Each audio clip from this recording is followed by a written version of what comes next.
Bonjour, messieurs, dames, bienvenue à IFG Live Parole d'experts. On va attendre une petite minute avant que tout le monde puisse se connecter.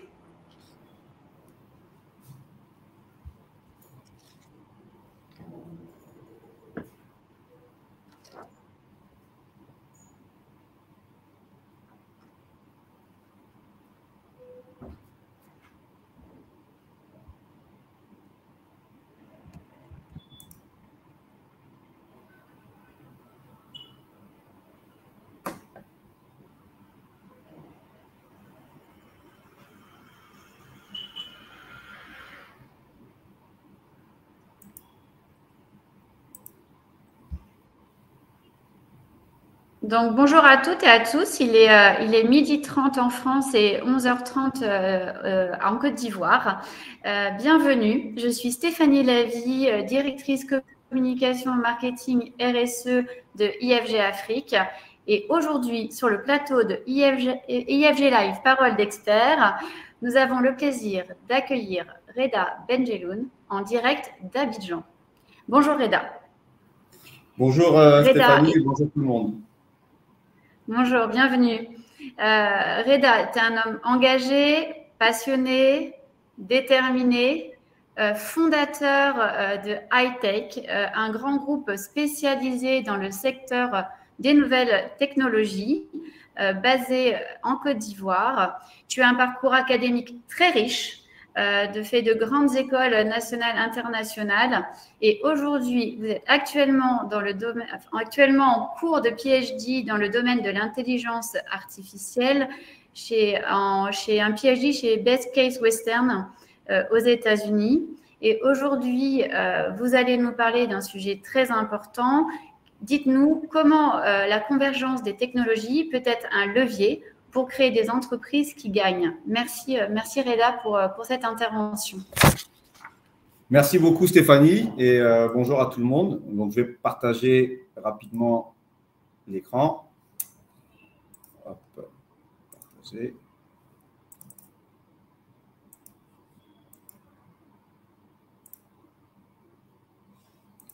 Donc, juste pour confirmer, tout le monde voit mon écran? Alors, moi, je vois très bien. Voilà, c'est nickel. Merci. Merci à toi et merci pour l'introduction. Donc, on va démarrer la session sur 45 minutes de discussion. Donc, évidemment, en 45 minutes, je ne peux pas avoir la prétention de faire un cours académique et vraiment détaillé en profondeur, mais c'est un sujet qui est extrêmement important. Aujourd'hui, on va discuter de tout ce qui est innovation radicale et théorie de la singularité. Donc, que vous soyez finalement ici parce que vous cherchez à comprendre en quoi justement ce monde est en train d'être disrupté, que vous travaillez dans une entreprise et que vous souhaitiez comprendre en quoi toutes les disruptions vont vous impacter, ou plus précisément aujourd'hui, si vous souhaitez être dans un investissement entrepreneurial, c'est des sujets qui sont très importants. D'accord. Et donc, moi, Stéphanie l'a dit, à titre personnel, donc j'ai un background d'entrepreneur. Ça fait 20 ans que je suis dans l'entrepreneuriat et j'ai aussi la casquette académique puisque j'ai énormément évolué dans les domaines dont nous allons discuter aujourd'hui. Donc, déjà, on va démarrer sur Charles Darwin, que vous connaissez certainement, qui dit « Les espèces qui survivent ne sont pas les espèces les plus fortes ni les plus intelligentes, mais celles qui s'adaptent le mieux au changement. » Et vous voyez, c'est quelque chose qui est très important parce que dans le monde actuel et avec tous les changements, la question qu'on doit tous se poser, et comme je le dis, que ce soit au niveau personnel ou au niveau professionnel, c'est de savoir est-ce que nous sommes dans une position où nous cherchons à nous adapter aux changements qui s'opèrent. Et c'est de ça dont on va discuter aujourd'hui. Dans le domaine entrepreneurial, ça me rappelle la citation d'un des livres d'Ernest Hemingway, donc sur le soleil se lève aussi, où on dit, où un des caractères qui s'appelle Bill dit « Comment as-tu fait faillite ?» Et la réponse qui lui est donnée, c'est graduellement, puis soudainement. D'accord? Donc, comment aujourd'hui ces évolutions peuvent nous impacter de manière graduelle quelquefois, et comme on le voit aujourd'hui avec ChatGPT, dont on discutera à la fin, aussi soudainement. Et là, ce que je veux faire sur ces 45 minutes, au-delà de donner des exemples uniquement, c'est de revenir à l'essence même qui explique cette théorie de la singularité. Qu'est-ce qui se passe à l'heure actuelle et donc depuis des décennies, qu'est-ce qui se passe qui conduit à ces changements brutaux? Et ce qu'on peut prendre comme première hypothèse de la théorie de la singularité, c'est que pendant 150 000 ans, si vous regardez la courbe qui est en bleu sur le schéma, le développement de l'humanité a été local et linéaire. D'accord? Les choses qui se passaient à Paris restaient à Paris, ou influaient très peu ce qui se passait autour. Ce qui se passait en Côte d'Ivoire, je suis en Côte d'Ivoire aujourd'hui, ça se passait en Côte d'Ivoire. Et donc, le développement était linéaire, et comme le développement était linéaire, les opportunités aussi étaient linéaires. Aujourd'hui, le développement, il est exponentiel et il est global. Je suis en Côte d'Ivoire, on a des personnes qui sont connectées partout à travers le monde, on est tous en train de discuter d'un sujet. Ce qui se passe en Ukraine, puisqu'on parle de l'Ukraine, on voit très bien que ça a un impact dans le monde entier, que ce soit en Asie mineure, en Asie, en Europe, en Afrique, aux États-Unis, en Australie. Et donc maintenant, le développement, il est exponentiel et global. Je vais vous donner des exemples donc dans le monde de l'entreprise, des exemples, bon, quel que soit votre background académique, dont vous avez certainement plus ou moins entendu parler, mais qui sont très intéressants à pointer. Si vous regardez une entreprise comme Kodak, donc Kodak, bon, pour les plus jeunes peut-être ne connaissent pas, mais encore que, bon, on va dire que Kodak était une entreprise qui était justement sur tout ce qui était appareil photo, c'était le Polaroid, et donc c'est eux qui étaient leaders incontestés. Et en 97, ils avaient une capitalisation boursière de 30 milliards de dollars. Et en nombre d'employés, ils étaient 140 000. Au 19 janvier 2012, Kodak a été délisté. Donc, on parlait d'adaptation. Kodak a été délisté donc, du stock de New York. Le nombre d'employés est descendu de 140 000 à 17 000. Le 11 février 2020, d'accord, la market cap, finalement, a été stabilisée à 535 millions de dollars pour 5 000 employés. Mettez en parallèle le moment où Kodak a été délisté à New York avec Instagram, que là, pour le coup, tout le monde connaît. Market cap en avril 2012, 1 milliard de dollars pour 13 employés.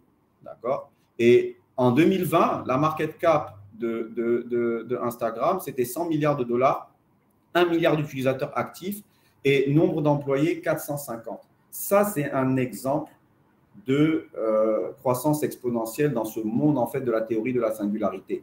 Et il y a plusieurs choses dont on discutera pendant ces 45 minutes, mais vous voyez bien que ce qui s'est passé, donc pour ceux qui connaissent l'histoire de Kodak, c'est que Kodak a refusé de s'adapter. Kodak a refusé de s'adapter puisque à la base même, l'appareil photo numérique a été découvert par un des chercheurs de Kodak. Et Kodak était tellement installé en fait dans son modèle archaïque qui était en train d'être disrupté, mais s'est laissé tromper par le fait qu'ils étaient justement leaders de leur industrie. Et le fait de ne pas avoir su s'adapter les a fait sortir carrément du monde, donc de l'industrie dans laquelle ils évoluaient, et ils ont été remplacés par Instagram.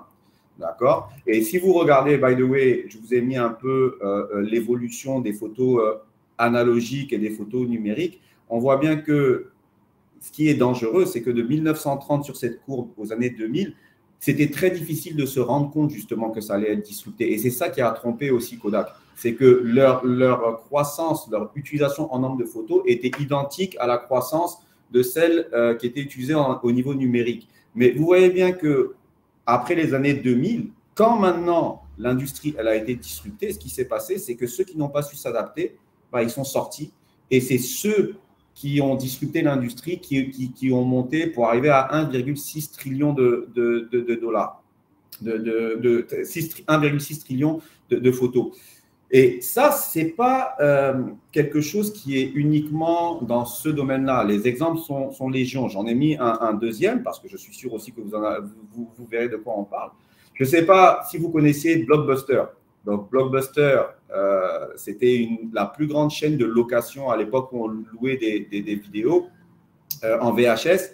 Et c'était le numéro 1 aux États-Unis. Et en 2008, donc dans une interview à Forbes, leur CEO Jim Keyes, il dit « Nous ne voyons ni Redbox ni même Netflix dans notre radar en matière de compétition. Et donc ça, c'était en 2008. Donc pareil, l'industrie était en train d'être disruptée. Donc maintenant, vous savez ce que c'est Netflix. Et lui, il était leader. Donc il était dans une position où il avait le maximum de cash flow. Il était très sain financièrement. Et il y avait des investissements à faire. Il y avait des choses, des décisions à prendre qu'il n'a pas prises. Qu'est-ce qui s'est passé? On sait tous ce que c'est Netflix aujourd'hui, mais maintenant, on va le chiffrer. Vous regardez un peu cette slide, d'accord? Vous voyez qu'en 2008, effectivement, Netflix était en bas des radars. Blockbuster pouvait voir déjà une certaine décroissance dans ses activités en termes de valorisation du marché. Mais à partir de 2008, 2009, ce qui s'est passé, c'est que Netflix a disrupté l'industrie. Blockbuster a essayé de s'en sortir, mais a fait faillite. D'accord? Et aujourd'hui, donc j'ai pris la market cap en 2020.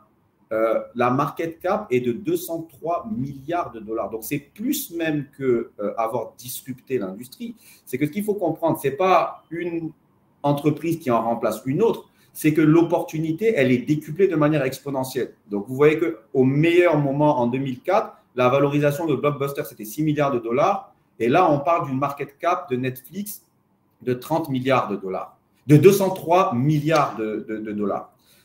Je vous donne encore un autre exemple de cette disruption et de ce qui se passe à l'heure actuelle. Donc, aujourd'hui, on utilise un outil, mais tout le monde connaît Zoom. D'accord? Tout le monde a utilisé Zoom. Donc, la market cap, on est en 2020, elle a un tout petit peu baissé. Donc, ce n'est pas à ce jour, c'était en 2020, mais on est encore au-dessus. La valorisation de Zoom, je ne sais pas si vous imaginez Zoom, est supérieure aux valorisations combinées des 7 plus importantes compagnies aériennes. D'accord? Donc, pour vous dire, cette révolution numérique dont on est en train de parler, cette convergence des technologies, toutes les technologies, ce qui se passe, c'est que là où il y a des décennies, le business était asset-based, il fallait avoir des actifs, il fallait avoir des bâtiments, il fallait avoir, donc là on parle de l'industrie aérienne, donc des avions. Aujourd'hui, une équipe de quelques personnes qui créent un outil comme Zoom a une valorisation boursière supérieure à toutes les compagnies aériennes les plus importantes réunies. Donc, c'est pour vous donner un peu une idée de la taille de ce dont on est en train de parler. Dans ce classement aussi, je vous ai montré, en 2008, en fait, les 10 plus grosses entreprises valorisées aux États-Unis. Donc, il y avait du Exxon, c'est dans le pétrole, General Electric, Microsoft, AT&T, Procter & Gamble, etc. En 2020, si vous regardez, Apple, Microsoft, Amazon, Google, Facebook, G&J, et il reste quelques banques encore dans ce classement-là. La disruption, elle est totale et elle est à tous les niveaux. Elle ne fonctionne pas effectivement à la même vitesse parce qu'il y a des complications, il y a des choses à passer, des steps à passer qui sont différentes en fonction des industries, mais en fait, elle est inéluctable. Et ceux qui l'ont compris, ce sont justement ceux qui ont investi dans ces domaines-là. Et donc là, vous regardez en fait l'évolution de 2011 à 2016 du nombre de licornes. Donc les licornes sont les entreprises qui investissent en fait dans l'industrie numérique et qui ont une valorisation en tant que start-up supérieure à 1 milliard de dollars. Et la majorité de ces licornes en fait adressent des besoins qui sont en fait liés à cette disruption qui est en train d'être effectuée. Et c'est là où en fait il y a énormément de choses à faire. Et quand on discutera un peu plus loin de tout ce qui est en train de se passer, il ne faut pas voir ces changements-là comme des risques uniquement. De toutes les façons, un risque, c'est une opportunité déguisée. D'accord? Donc, c'est un risque pour celui qui ne sait pas s'adapter, mais pour celui qui sait s'adapter et qui a identifié le risque et le besoin latent inhérent, c'est une énorme opportunité. D'accord? Et encore une fois, c'est une énorme opportunité si vous voulez entreprendre, mais c'est aussi une énorme opportunité quand vous choisissez dans quelle entreprise vous voulez travailler, dans quelle industrie, si vous êtes étudiant, dans quel en fait majeur vous voulez évoluer. Ce sont ces changements-là qu'il faut tacler. Maintenant, la question qui est intéressante et qui n'est peut-être pas souvent traitée, c'est d'où ces changements-là viennent. D'accord? Qu'est-ce qui s'est passé? Qu'est-ce qui se passe? Et comment, en fait, et en quoi c'est inéluctable. Donc déjà, la première loi de Moore explique la majorité de ces changements-là. Donc c'est la loi de Moore, elle date de 1965, hein, donc on n'est pas en train de parler de quelque chose qui est récent. Et Gordon Moore, c'était le cofondateur effectivement de la société Intel. Donc Intel, que vous connaissez certainement, vous avez du Intel dans tous vos PC. D'accord, c'est ceux qui fabriquent les microprocesseurs. Et il avait affirmé en 1965 que le nombre de transistors par circuit de même taille allait doubler tous les ans. Donc, ça veut dire, grosso modo, que chaque année, on pourrait mettre 2 fois plus de transistors dans le même espace. Et si vous regardez la courbe, en fait, la loi de Moore a été vérifiée année après année depuis 1965. Donc, on a pu mettre année après année 2 fois plus de transistors dans le même espace, mais en parallèle, le coût de ces transistors-là aussi a diminué à la même vitesse. Et donc, si vous regardez en 1971, on pouvait mettre 2300 transistors pour 10 000 nanomètres. Ça coûtait à peu près $1. En 2018, on est au Core i9, c'est 7 milliards de transistors dans le même espace. Chaque transistor mesure 14 nanomètres et ça coûte 24 10 puissance moins $8. Donc, on est 6500 fois plus rapide et 4,2 millions de fois moins cher. On a amélioré les performances de calcul de 27 milliards de fois en 47 ans. Et ça continue. Et donc, là, si vous voulez, vous commencez à comprendre, en fait, à partir du moment où on a une puissance de calcul qui s'est vulgarisée, qui n'est plus uniquement donnée à quelques multinationales, à quelques gouvernements, mais que vous-même, en tant qu'être humain, vous avez accès à cette puissance de calcul, on comprend en quoi maintenant la révolution qui est en cours, en fait, fait converger toutes les choses dont on va parler dans les slides qui vont suivre. Pour vous donner une idée pareille, c'est intéressant. Donc, pareil, ce sont des choses qu'on a lues certainement et tout, mais c'est bon de se le rappeler. En 1956, si vous regardez dans l'avion ce qu'ils étaient en train de charger, c'était 5 mégabytes. 5 mégabytes. Donc, 5 mégabytes, il fallait le charger dans un avion pour pouvoir stocker ces données et ça coûtait $120 000. En 2005, la petite clé SD qui est là, c'est 128 mégabytes. Ça coûtait $100. Donc, $100, c'est 100 € à peu près, on va dire aujourd'hui. En 2023, donc j'ai regardé hier, sur la petite clé SD, en plus qui coûte relativement cher puisque c'est utilisé surtout pour les appareils photo, mais sur la petite clé SD qui est là, on a 512 gigabytes et ça coûte $22. Donc, quand vous regardez ça, vous comprenez aussi la puissance de stockage que nous avons et à quel point, en fait, ces choses-là sont en train d'évoluer. Sur la loi de Moore aussi. Donc là, vous pouvez regarder la vitesse, l'accélération, en fait, de ces changements. La première courbe, en fait, le petit point rouge, c'est, vous voyez que depuis 2020, on est en exponentielle en croissance, en vitesse de calcul. Et en fait, je vous l'ai mis sur le deuxième graphe. De 2018 à 2028, vous voyez que ce côté exponentiel, il continue. Et ça va tellement vite que quand vous ramenez ça ensuite d'année en année, c'est comme si c'était linéaire, alors qu'en fait, on est en perpétuelle accélération exponentielle sur la vitesse de calcul. Maintenant, qu'est-ce que ça veut dire et pourquoi j'en parle? Ça veut dire que, justement, tout est en train d'être disrupté. On a une croissance exponentielle de la vitesse de calcul et en parallèle, on a la convergence de toutes les technologies. D'abord, la puissance de calcul plus importante est moins coûteuse. Qu'est-ce que ça fait? Vous allez voir, on va en discuter. Il y a un impact sur tout ce qui est réseau et capteurs. Là, en Côte d'Ivoire, donc nous, on est en Côte d'Ivoire, on vient de nous installer en fait partout en Côte d'Ivoire des caméras qui permettent de détecter automatiquement en fait la vitesse. Est-ce que vous portez la ceinture? Est-ce que le passager à côté de vous porte sa ceinture? Est-ce que vous êtes au téléphone? Avec la reconnaissance des plaques d'immatriculation, etc. Il y a ne serait-ce que 10 ans, c'était absolument impossible parce que vu le nombre d'informations à traiter et le nombre de choses qu'il y a derrière, c'était tout simplement pas possible. Aujourd'hui, réseau et capteurs atteint. Biotechnologie, on en discutera. La robotique, donc les imprimantes 3D, la réalité virtuelle, la réalité augmentée, l'intelligence artificielle, d'accord, qui est en train de changer drastiquement tout ce qui est en train de se passer et tout le monde est concerné. Et les blockchains. De tout cela, en fait, vous avez de nouveaux business models et vous avez de nouveaux écosystèmes. Et c'est extrêmement important de le comprendre. Donc, encore une fois, la discussion d'aujourd'hui en 45 minutes, chacune de ces lignes nécessiterait en fait 40 slides et des discussions, etc. Là, j'essaie juste de vous donner un overview pour vous amener à réfléchir sur tous ces sujets-là.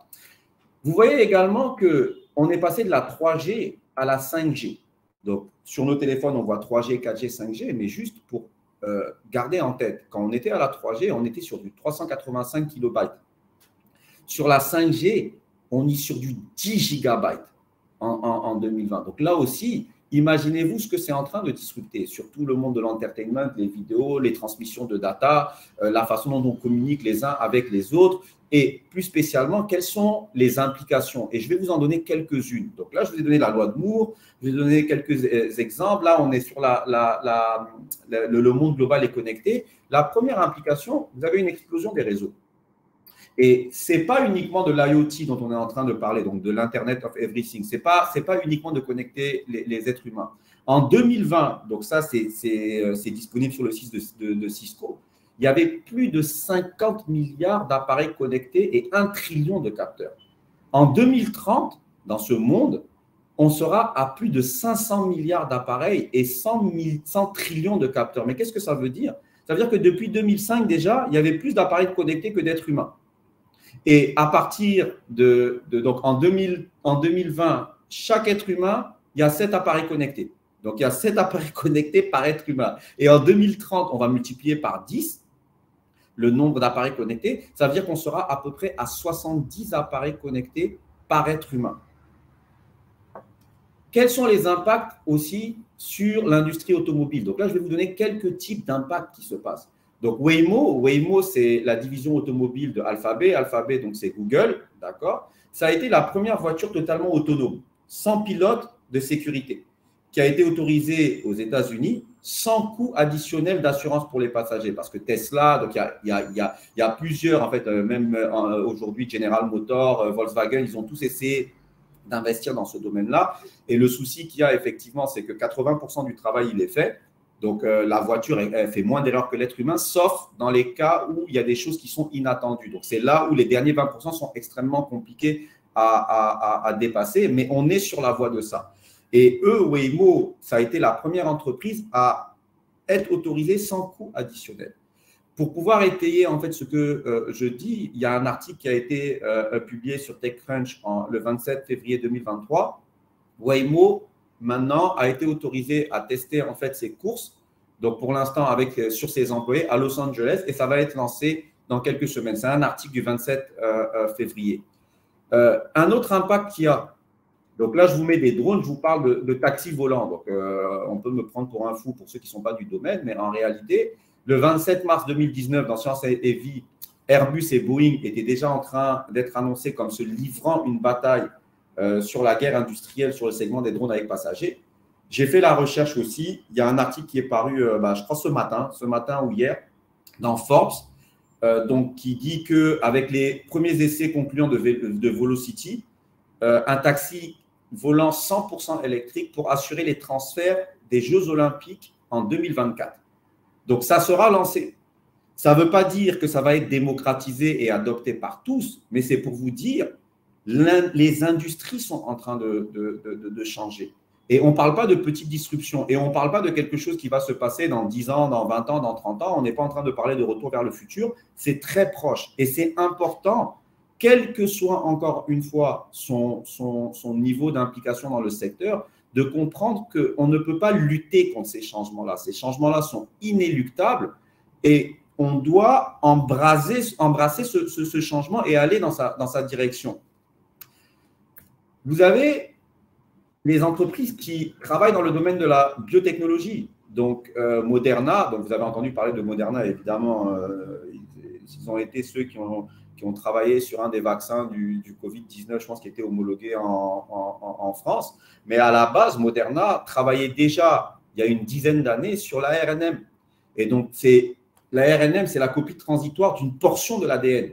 D'accord? Et ils travaillaient déjà dessus. Vous avez Elevian, Cellularity, qui sont des entreprises en fait qui travaillent sur la reproduction d'embryons. Et Lévian, il travaille sur en fait l'augmentation de la longévité humaine, donc comment rajeunir. Et encore une fois, ça ne veut pas dire que tout le monde va réussir à produire en fait la vision qu'ils ont pour leur entreprise, mais ce sont des industries qui sont en plein développement et le développement est rendu possible parce qu'on a cette convergence des technologies, parce qu'on a tous ces changements qui sont en train de s'opérer. Le point aussi, donc celui-là, on peut passer quelques minutes intéressantes à discuter dessus. Vous avez tous entendu parler de chat GPT.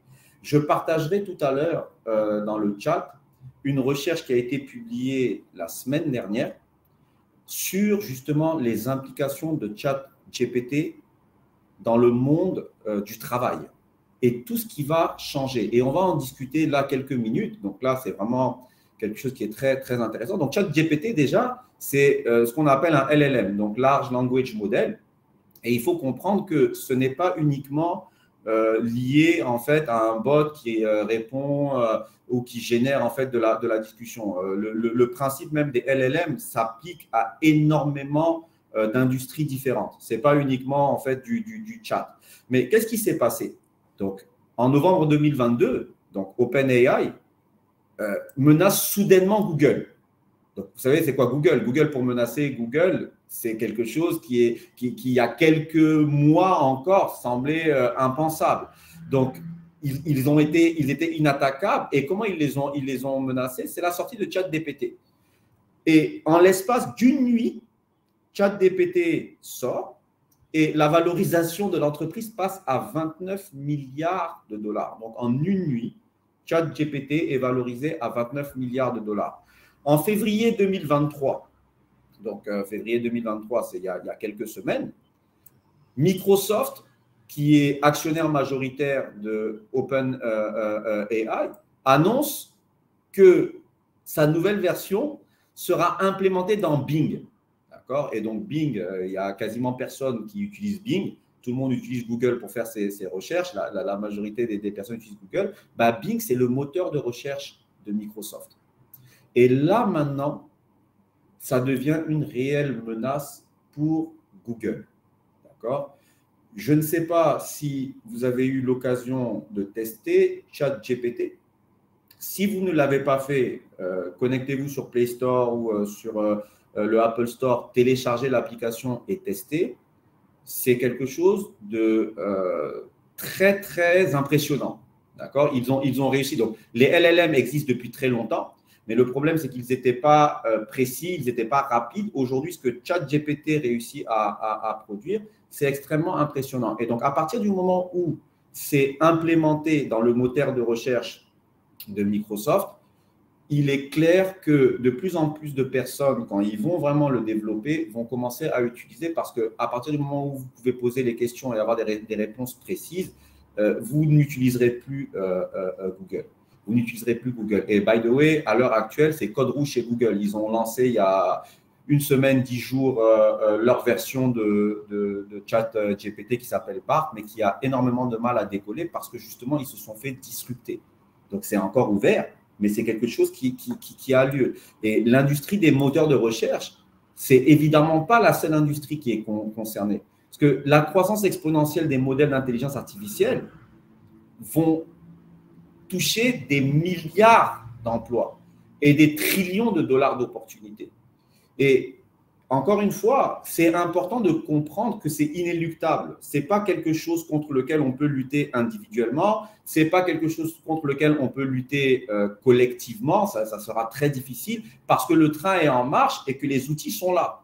Dans la dernière étude qui a été faite donc, par 3 chercheurs de l'Université de Pennsylvanie, l'étude date du 20 mars, donc c'est extrêmement récent. Bon, elle n'a pas encore été challengée. Bon, moi, je l'ai lue. Elle est extrêmement intéressante. Je la partagerai dans le chat. Je vous recommande de la lire. Ce n'est pas très compliqué. Bon, il y a des choses, c'est un peu… il y a beaucoup de statistiques, mais c'est assez facile à lire. Et je vous ai mis, en fait, le tableau là, OK, des métiers, en fait, qui sont quasiment amenés à disparaître. Et ce n'est pas exagéré. Donc, quand je dis amené à disparaître, ils ont testé en fait le modèle. Et donc, quand on vous dit les occupations, donc les emplois qui ont la plus grosse exposition, comment ils ont calculé l'exposition? Ils ont calculé entre un individu qui n'utilise pas ChatGPT et un individu qui utilise ChatGPT, quelle est la productivité, l'amélioration de la productivité et est-ce qu'elle est supérieure de 50% à ce qu'un être humain seul serait capable de faire. D'accord? Et ils ont mis en place différents modèles. D'accord? Quand vous regardez les résultats, c'est extrêmement impressionnant. C'est extrêmement impressionnant. Donc, des métiers comme ceux qui travaillent dans les interprètes, cherchez le mot en français, tous ceux qui sont sur de la poésie, les lyricistes, d'accord, les mathématiciens, les gens qui font des études quantitatives financières, etc., bah, soit ils seront en fait capables de comprendre comment ils vont intégrer ces outils-là dans leur propre travail, soit pareil, ils ne s'adapteront pas. Et ChatGPT ou d'autres technologies ou d'autres personnes qui auront réussi à disrupter ces secteurs-là prendront le relais et ils sortiront. D'accord? Des taux d'exposition de 100% sur ceux qui préparent les taxes. By the way, ChatGPT dans le domaine académique, ça a créé énormément de problématiques. Aux États-Unis, moi, j'y étais il y a quelques semaines dans le cadre de mon PhD. C'était un vrai sujet de discussion parce qu'il était possible avec ChatGPT donc de traiter des dissertations et les résultats étaient très, très impressionnants.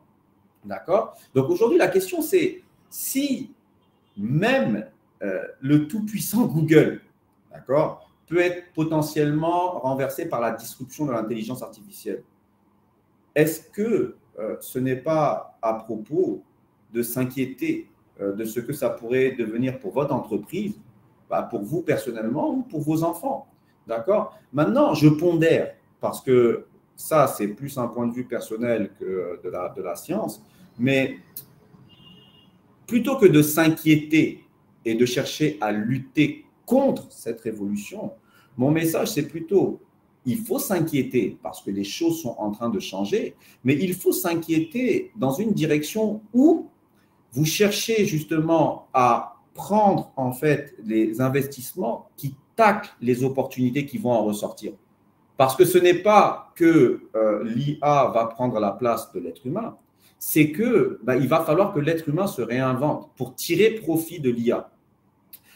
Là, sur la courbe qui est celle du milieu, en fait, vous voyez la qualité du rendu du travail d'un être humain dans l'étude qui a été faite versus la qualité du travail de GPT. Et ce qui se passe, c'est qu'en réalité, c'est quasi linéaire.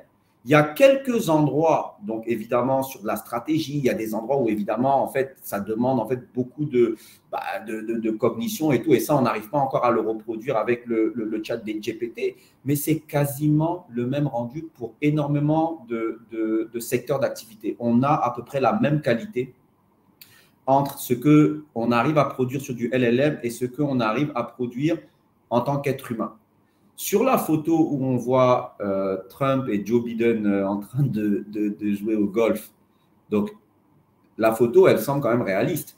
D'accord? Ce n'est pas du Photoshop, ce n'est pas du montage, ce n'est pas quelque chose. Bon, la probabilité qu'on voit ces deux personnes sourire comme ça ensemble et jouer au golf, elle est extrêmement faible, mais c'est un dérivé du LLM.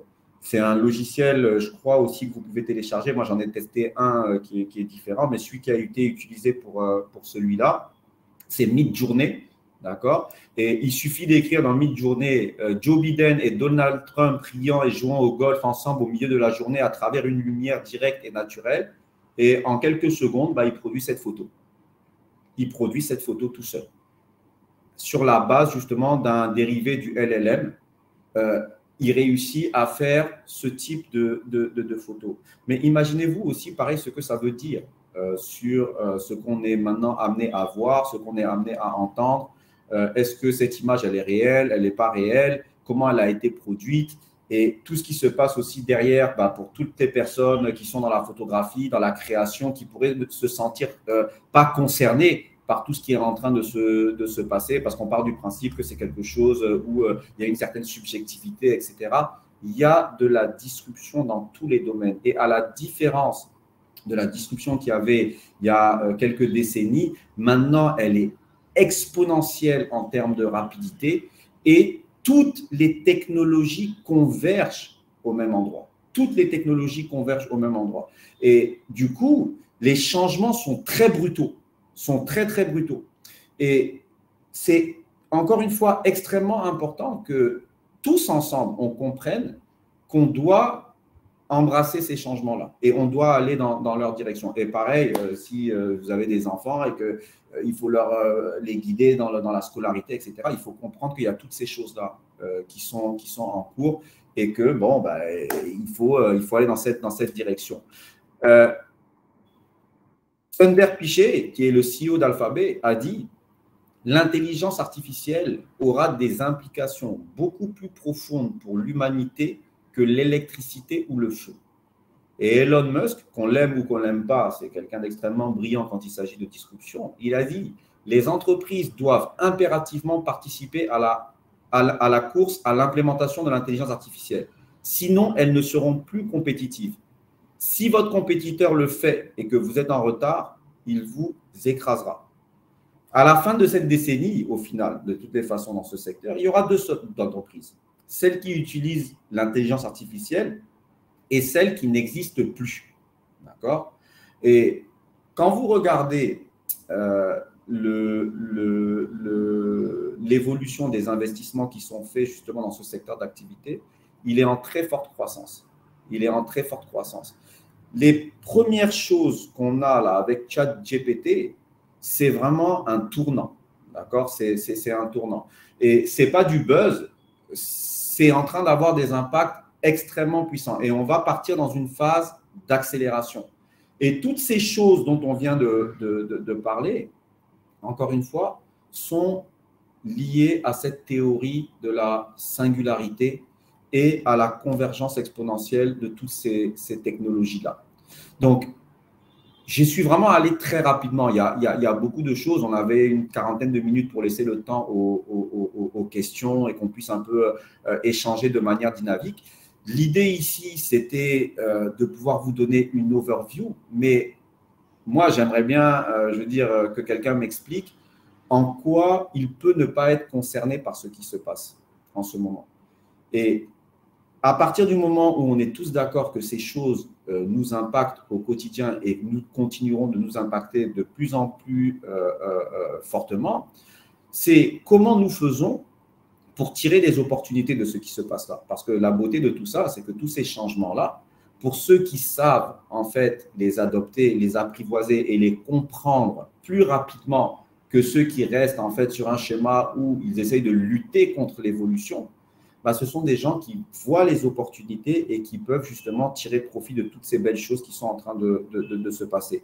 Pour information, les entreprises orientées IA prendront 1,2 trillion de dollars à leurs compétiteurs horizon 2025. Et l'intelligence artificielle va générer dans les années à venir 3 trillions pour les entreprises qui l'ont adoptée et faire économiser 6,2 milliards de dollars en productivité et en heures de travail. Donc après, on peut effectivement s'asseoir et puis se dire oui, mais l'IA va prendre mon job, oui, mais l'IA ceci, oui, mais l'IA cela. Mais en fait, ça ne résoudra pas le problème et ça n'empêchera pas l'évolution de se faire. Et là, on revient à ma première slide de Charles Darwin. D'accord? Ceux qui, depuis l'histoire de l'humanité, ont essayé de lutter contre l'évolution n'ont pas survécu. L'évolution, c'est l'évolution. Et on évolue et on n'arrêtera pas d'évoluer.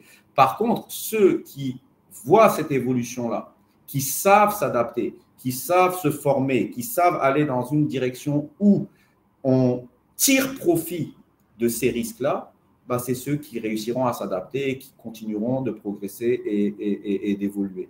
Donc, c'est vraiment un overview de tout ce qui est en train de se passer. Je vais vous donner quelques livres que personnellement, je pense intéressant à lire autour des sujets dont on a traité. Je vais redonner la main après à Stéphanie. On va prendre des questions, on va pouvoir échanger sur les sujets et je partagerai dans le chat donc la recherche qui a été faite par OpenAI que je vous recommande chaudement de lire. Donc, les livres, moi, que je recommande, je vais directement, c'est 3 livres, d'accord? C'est Thinking Fast and Slow de Daniel Kahneman. Donc, ce n'est pas un livre qui traite nécessairement directement de tout ce qui est techno, etc. C'est plus un livre qui traite de la façon dont les êtres humains prennent leurs décisions. Donc, la façon dont le cerveau fonctionne, la façon dont, en fait, on prend nos décisions, que ce soit des décisions personnelles, que ce soit des décisions professionnelles. Et pourquoi c'est en lien avec tout ce qu'on a dit? C'est parce que, justement, si vous voyez tous les biais que l'être humain a, vous comprendrez en quoi, en fait, tous les changements qui sont en train de s'opérer peuvent être opérés pour le bien de tous. D'accord?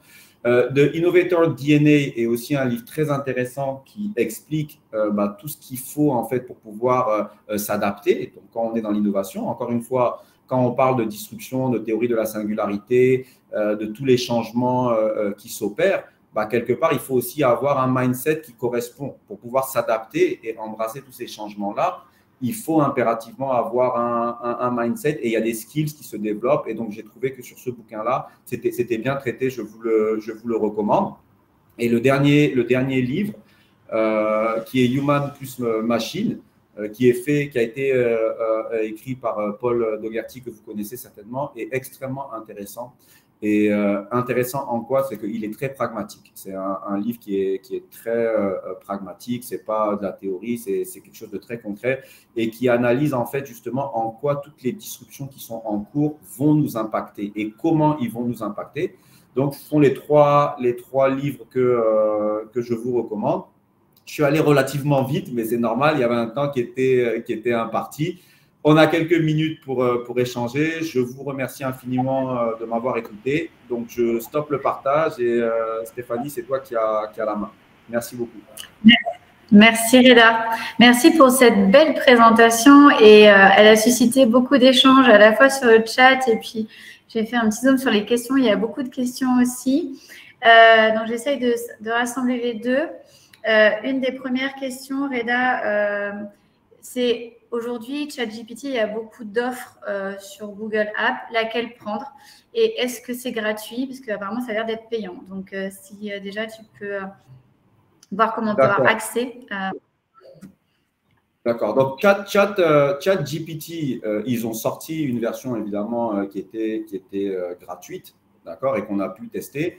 Si vous téléchargez l'app de ChatGPT sur le Play Store, là, à l'heure actuelle, vous allez avoir une version d'évaluation. Donc, c'est pour tester. D'accord, c'est pour tester. Et donc, après, si vous voulez l'utiliser de manière professionnelle, c'est payant. Après, ChatGPT, on parle de ChatGPT, c'est un LLM. Il y en a plusieurs. Et donc, quand vous allez taper ChatGPT sur Play Store, vous allez avoir une série et il y en a d'autres qui sont gratuits. Maintenant, la réalité, c'est que l'aboutissement de ChatGPT, il n'y en a pas beaucoup qui sont arrivés à ce niveau-là. Et Microsoft, et donc c'est ça qui est un peu… bon, OpenAI, à la base, ça devait être quelque chose qui était ouvert. À partir du moment où Microsoft a récupéré en fait ChatGPT, ils vont le commercialiser, ils vont en faire de l'argent. Donc, l'idée, en fait, encore une fois, c'est pas… là, moi, je ne fais pas la promotion de ChatGPT. J'ai voulu vraiment expliquer qu'est-ce qui se passe autour de ces LLM-là. Je n'arrive pas à partager la recherche, je vais partager juste le titre et vous pouvez le chercher sur Google et télécharger. Vous allez lire et vous allez comprendre et vous allez avoir en fait d'autres outils que vous pouvez télécharger, etc. Mais il faut tester. Mais ce qu'il faut comprendre, c'est que justement, ces révolutions autour de l'IA et des modèles de langage, ça impacte toutes les industries. Si vous voulez tester, téléchargez ChatGPT. Dans Play Store, il y a une liste d'autres outils. Vous pouvez en tester qui fonctionnent très bien, mais qui n'auront pas en fait la précision de celui de Microsoft. Même le LLM de Google, il a été relisé la semaine dernière. Il s'appelle BART. Vous pouvez le télécharger aussi. Mais honnêtement, je l'ai testé, ça fonctionne quand même moins bien. Mais quoi qu'il arrive, ils vont réussir. Vu là où on est arrivé, il y a eu le premier release de la version 5 la semaine dernière. Il y aura d'autres releases dans les semaines à venir. Mais ce qui se passe, c'est qu'au final, bah, vous voyez, quand vous voudrez converser avec quelqu'un, quand vous aurez un service client, des questions à poser, etc., bah, vous utiliserez maintenant des outils autour du LLM, ce qui était impensable il y a quelques années. Donc, c'est un peu ça le message. Merci Reda. Comment tirer profit de ces révolutions avec l'IA? Bah justement, en fait, tirer profit avec l'IA, déjà, ceux qui ne se… Donc, ça dépend dans quel cadre, encore une fois. Mais vous voyez, si je suis étudiant, par exemple, et que vu l'explosion de l'IA, je vais investir dans une formation en Python, donc sur toutes les technos de codage, en fait, autour de l'IA. Si je suis étudiant, pareil, je vais m'intéresser énormément à tout ce qui est machine learning, deep learning, tout ce qui se passe autour de l'IA. Si je suis dans l'entrepreneuriat, je suis obligé de me familiariser avec toutes les technos autour de l'IA. C'est-à-dire que même si je n'ai pas la connaissance précise et la compréhension de comment l'IA fonctionne, comment le deep learning fonctionne, comment le machine learning fonctionne, etc., je vais chercher à m'intéresser aux outils, à utiliser les outils et à comprendre comment je peux utiliser les outils et en tirer profit dans mon entreprise. À titre personnel, donc pour parler de moi, si je suis allé faire un PhD en IA à la base, c'est parce que réellement, j'estime que au-delà d'en parler, parce que c'est une chose d'en parler, de faire du buzz, d'écrire des articles, de parler de l'IA à droite, à gauche, mais pour pouvoir en parler de manière légitime, il faut comprendre comment ça fonctionne. Et nous, donc chez Hightech, dans l'entreprise dans laquelle on est dans le domaine des technos. Et donc, je suis convaincu que si on n'intègre pas tout ce qui se passe autour de l'IA dans notre façon même de fonctionner, on sortira du jeu comme les autres. Mais encore une fois, aujourd'hui, vous êtes dans l'IA. L'IA, elle intervient dans beaucoup de choses. Au niveau du marketing, par exemple, c'est quelque chose qui est extrêmement et brillamment utilisé par Facebook, Insta. Souvent, vous êtes, par exemple, en train de parler de quelque chose à la maison et vous ouvrez Facebook ou vous ouvrez Insta et vous avez eu un pop-up de quelque chose dont vous avez parlé quelques minutes avant. Ou alors, encore plus intéressant, vous passez à côté de quelqu'un et puis quelques heures plus tard, on vous fait une proposition de mise en relation sur Twitter ou quoi. Et donc, la première chose que vous vous dites, oui, mais je suis espionné, mais qu'est-ce qui se passe? Ils ont écouté ma conversation et tout. Mais en fait, absolument pas. Mais tout est interconnecté, d'accord? Et donc, à partir du moment où aujourd'hui, vous êtes sur Google et que vous faites une recherche sur Google sur, par exemple, une paire de chaussures ou quoi, bah, l'information, elle est diffusée. D'accord, vous avez un profil qui est adapté et l'IA, le principe, c'est de traiter des milliards et des milliards et des milliards de data et de faire de la prédictabilité et donc de prédire en fait le next step. Donc, s'il a cherché ça, d'accord, ça veut dire s'il a cherché des chaussures, bah, c'est peut-être des chaussures de sport, c'est peut-être qu'il va faire une course. Et donc, il regarde les différentes choses, il croise et donc il va vous proposer, par exemple, une course en marketing, il va vous proposer un certain nombre de choses. Donc, l'IA est partout, d'accord? Et donc, pour en tirer profit, bah, il faut se familiariser, chercher à comprendre. Le genre de discussion qu'on est en train d'avoir aujourd'hui, justement, peut éveiller la curiosité. Mais encore une fois, c'est une discussion très courte, très rapide. Mais c'est pour vraiment vous montrer que c'est, encore une fois, inéluctable et c'est déjà présent. Merci Reda. Après, j'essaye de synthétiser un peu pour répondre à tout le monde. Ce qu'on peut lire à travers le chat et les questions, c'est on peut avoir une certaine crainte. Comment tirer du vrai du faux? Est-ce qu'on ne va pas tous avoir un même discours? Comment l'utiliser? Quelle approche faut-il avoir avec les enfants? Comment le travailler pour un peu garder un côté personnel, tu vois, parce qu'à force, on se pose la question, est-ce qu'on va pas devenir pareil? C'est une question très à propos. C'est une question très à propos parce que tout ce qui dit IA dit problème d'éthique. D'accord? Et en fait, la problématique, donc pour simplifier et pour schématiser, une intelligence artificielle est aussi bonne que la qualité des informations que tu mets en entrée. D'accord? Ça veut dire que si tu mets des mauvaises informations en entrée, l'IA va prendre des mauvaises décisions, mais qui seront en réalité des bonnes décisions sur la base des données que tu as mis en entrée. Et je vais donner un cas très clair.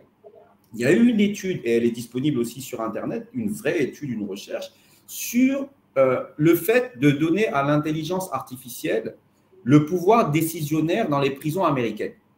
Donc, quand un juge doit prendre une décision, d'accord, il demande aux États-Unis, en fait, ils ont ce qu'on appelle une caution, un bond qui est mis, et le juge peut décider de mettre une caution que le délinquant peut payer pour être mis, enfin le délinquant, la personne qui est jugée, parce qu'elle peut être innocente, peut payer ou pas. D'accord? Et l'idée, ils ont fait une recherche et ils ont regardé quand les juges, en fait, prenaient leur décision, le nombre de personnes qui récidivaient. C'est-à-dire qu'il paye sa caution, mais il va à l'extérieur et il refait un crime. Et ils ont fait cette étude avec des juges, donc qui sont des gens qui ont 10, 15 ans d'expérience, etc. Donc par rapport à ce qu'on est en train de dire, oui, les décisions personnelles et tout. Et ils ont fait le même exercice avec une intelligence artificielle. Eh bien, l'intelligence artificielle a pris 50% de meilleures décisions que les juges. 50% de meilleures décisions que les juges. Et donc, c'est clair que l'IA prenait des meilleures décisions. Maintenant, ils ont essayé de reproduire cette étude-là avec les données qui étaient les données américaines sur les 15 dernières années. Et bien, devinez qu'est-ce qui s'est passé. Tous les noirs, donc les personnes de couleur noire, l'intelligence artificielle refusait de leur donner en fait les mêmes droits que les personnes de couleur blanche aux États-Unis. Pourquoi? Parce que en fait, les données qui étaient mises en entrée étaient les données de la population carcérale américaine à l'heure actuelle aux États-Unis, avec énormément d'erreurs qui ont été commises par justement des erreurs humaines. Et donc, à partir de là, ce qui s'est passé, c'est que l'IA a commencé à prendre des décisions biaisées. Donc, l'IA était biaisée. Et quand on parle de ces biais-là, ça dénote le danger. Donc, encore une fois, le machine learning, le deep learning, il n'y a pas de discussion possible. Il n'y a même pas il n'y a pas de débat autour de savoir est-ce que l'IA, est-ce que tous ces algorithmes-là sont capables de prendre des meilleures décisions que l'être humain. Évidemment, ça calcule plus vite, ça calcule mieux. Il n'y a pas justement de coloration, il n'y a pas de subjectivité. Une IA, il ne fait pas la différence entre un blanc, un noir, un jaune, etc. Il prend la décision qui est basée sur les chiffres. Le problème, et c'est là où, encore une fois, il faut qu'on fasse attention, et donc évidemment, avec tout ce qui est en train de se passer, à mon avis, c'est plus sur ça qu'on devrait discuter, c'est quelle est la qualité des données qu'on utilise pour pouvoir nourrir ces IA-là. D'accord? Et donc, si demain, on était dans un système où l'intelligence artificielle était utilisée pour prendre des décisions, comment serions-nous sûrs? Qu'est-ce qu'on fait? Comment nos gouvernements, comment le secteur privé, comment toutes ces entreprises-là font pour s'assurer que la qualité des données en entrée n'est pas biaisée? À partir du moment où la qualité des données en entrée n'est pas biaisée, l'outcome sera toujours quelque chose de positif. Parce qu'en plus, juste pour rappel, le principe de l'IA, donc il y a un subset de l'IA qui s'appelle le machine learning. Donc ça veut dire que non seulement l'IA prend des meilleures décisions, mais en plus, elle apprend de ses erreurs. Elle apprend de ses erreurs. Ça veut dire que si on a en fait des données qui ne cessent de rentrer, plus le volume de données va être important, plus la précision de la prédictabilité va être correcte. Et donc, c'est quelque chose qui va vraiment révolutionner la façon dont on est en train de prendre nos décisions et la façon dont le monde se gouverne. Donc, encore une fois, le problème, c'est vraiment une question d'éthique. D'accord? C'est une question d'éthique. Donc, je vois effectivement Nicolas Fribol qui dit les IA utilisent des algorithmes qui peuvent être orientés. Évidemment que les algorithmes peuvent être orientés et vis-à-vis de certaines religions et tout, mais là, ce ne sont pas les algorithmes. Ce n'est pas l'IA, c'est encore une fois les données qui sont mises en entrée. Ce sont les données qui sont mises en entrée. Si tu mets des données qui sont biaisées en entrée, d'accord, donc effectivement, tu mets des données biaisées sur les couleurs, tu mets des données biaisées qui sont relatives à la religion, etc. L'algorithme et l'IA va faire des erreurs parce qu'elle se base sur les données qui sont en entrée. L'IA ne fait pas d'erreur. L'IA en tant que telle, si on parle du corps de l'IA, du machine learning, du deep learning, de l'algorithme, ça ne fait pas d'erreur. Par contre, l'outcome dépend de l'entrée et il ne faut jamais l'oublier. Il ne faut jamais l'oublier que l'outcome d'une IA, c'est la qualité des données en entrée. Et donc, à partir du moment où on va parler de décisions, donc par exemple de juges qui vont mettre des personnes en prison ou pas, si on confie cette tâche à une intelligence artificielle, on a intérêt à s'assurer que les gens qui ont développé l'intelligence artificielle n'ont pas biaisé cette intelligence artificielle avec des données qui sont fausses en entrée. Mon propre sujet de recherche à moi, donc je le partage très rapidement, moi, mon sujet de recherche, c'est utiliser les facteurs cognitifs et psychologiques des êtres humains pour prédire leur performance dans une entreprise. D'accord? Donc, c'est très controversé, Nicolas. Donc, si tu écoutes ça, t'imagines, tu viens chez moi, tu passes des tests et en fait, sur cette base de tests-là, mon IA va dire, bah, écoute, Nicolas, il a 72% de chance de performer dans ton entreprise. Et moi, je te recrute si ça va dans ce sens. C'est mon sujet de recherche. Donc, imagine-toi la volée de bouclier que j'ai eue sur des IA sceptiques et tous les problèmes éthiques et relatifs à cela.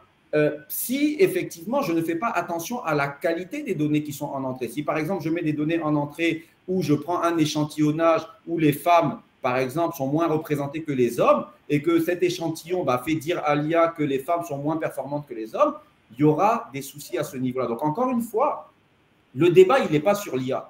Le débat il est sur la qualité des données qu'on met en entrée et là, on a beaucoup de choses à faire. Mais la révolution étant inéluctable et les choses étant en train de se passer, on ne pourra jamais de toutes les façons avoir un système parfait avant implémentation. On doit utiliser et apprendre en utilisant et mettre des barrières, d'accord, mettre des rails, mais de toute façon, il y en aura toujours, pour pouvoir contrôler la qualité des informations qu'on utilise. Et donc, ça retourne aussi sur la question de qu'est-ce qu'on peut croire, qu'est-ce qu'on peut entendre, qu'est-ce qu'on peut voir sur les vidéos, etc.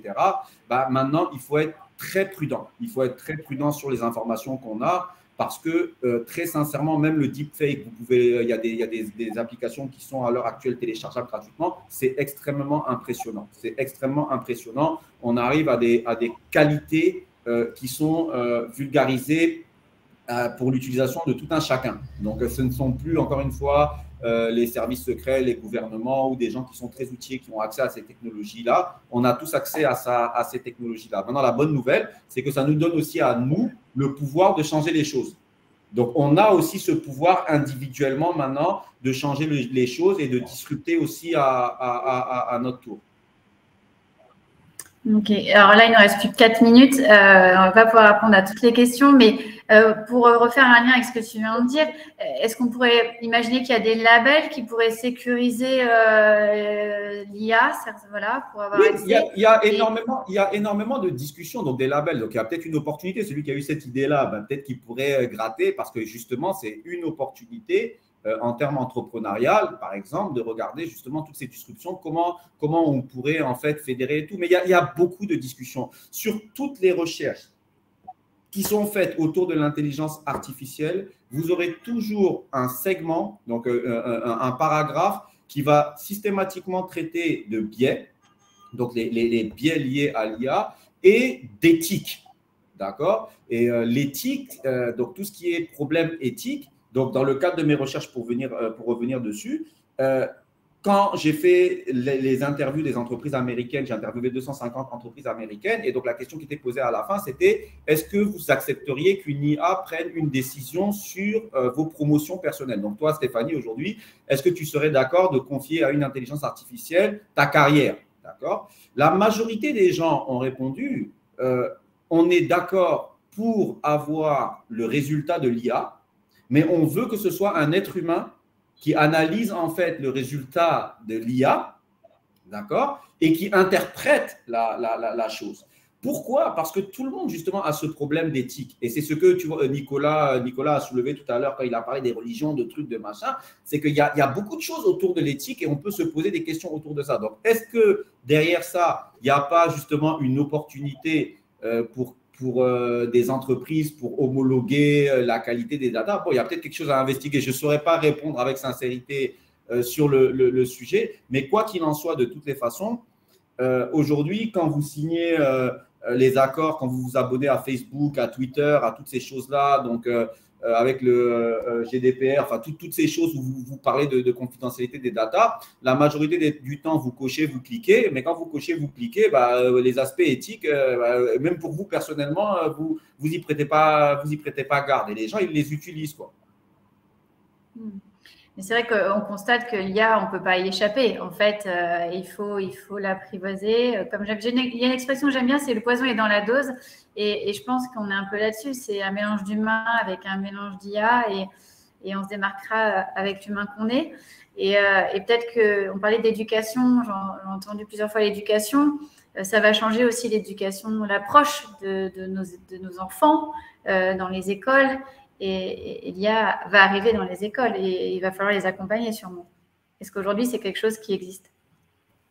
Et je n'ai pas compris la question. Tu peux la répéter? Par rapport à l'IA, l'éducation doit être revue aussi. Ouais. L'éducation des enfants dans les collèges et lycées, l'approche va devoir être revue aussi. Moi, je suis convaincu de ça. Bon, je suis basé en Afrique et c'est quelque chose pour lequel je lutte énormément. C'est que toutes ces révolutions-là en matière de techno, évidemment qu'il faut revoir les cursus, bon, au moins pour ceux qui sont dans les filières de développement, etc. En Europe, c'est fait. Aux États-Unis, il y a énormément de majeurs qui sont revus sur tous les métiers liés à l'IA et à la convergence de toutes ces technologies. D'accord. Et donc, les programmes même, donc vous voyez des émergences de métiers sur du data analytics, sur du big data. Dans les écoles de management aujourd'hui, il y a des je pense même en France, hein, donc des cours en fait qui sont carrément dédiés pour pouvoir s'aligner avec tous ces changements-là. Il y a des continents où c'est pas fait. Donc, il y a des continents aujourd'hui où c'est pas fait. Donc, typiquement, en Afrique, il y a très peu d'investissements qui sont faits dans ce domaine-là. Et c'est fort dommage parce qu'on paiera le prix. Donc, le prix, on le paiera. Parce qu'encore une fois, c'est inéluctable. C'est quelque chose qui est terminé, qui va dans le sens du changement. Mais on a intérêt, oui, à revoir les choses. On a intérêt à reprendre en fait la façon dont on apprend. L'histoire de ChatGPT, je vous dis, moi je fais mon PhD à Case Western Reserve aux États-Unis, c'est dans l'Ohio. C'était un sujet de discussion de tous les professeurs parce que très rapidement les étudiants ont assimilé l'utilisation de ChatGPT et ont commencé à l'utiliser de la façon dont ils pouvaient pour faire les examens, les assignments, etc. Et c'était très intéressant parce qu'il y avait deux courants dans l'école. Il y avait deux courants. Il y avait les professeurs qui étaient sur une dynamique de dire oui, il faut interdire ChatGPT, donc il faut lutter contre cela, etc. Et il y avait un autre courant qui disait mais non, mais on ne peut pas lutter contre ça, il faut au contraire se réinventer. Il faut se réinventer. Il faut réinventer la façon dont on approche en fait ces changements-là. De toutes les façons, il y a énormément de dynamique et la disruption, c'est que ça va vraiment dans tous les sens. Donc, il y a un peu de chaos autour de ça, mais on est obligé de s'adapter et de voir les choses. Et au final, de toutes les façons, les étudiants continueront d'utiliser ChatGPT si c'est accessible. Les universités se réinventeront, les cours se réinventeront de manière alignée. Et moi, je suis sûr que de toutes les façons, ça rentrera dans l'ordre.